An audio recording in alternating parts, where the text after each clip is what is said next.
এই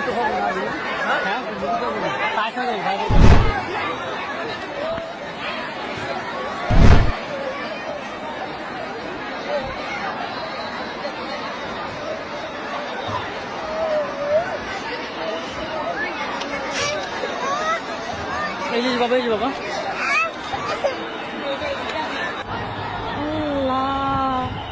মাফ করো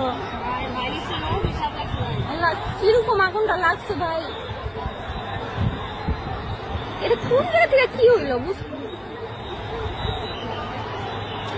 আল্লাহ, মানুষজন আরো যাইতেছে কেন দিক দিয়া? আরে ওদিকে আরে গাছটা হচ্ছে না, গাছে বেড়ে গেছে না। এরকম ভাই যেই জোরে সাউন্ড হইছে, মানে প্লেন থেকে কিছু পড়ছে এরকম লাগতেছে। আল্লাহ ভাই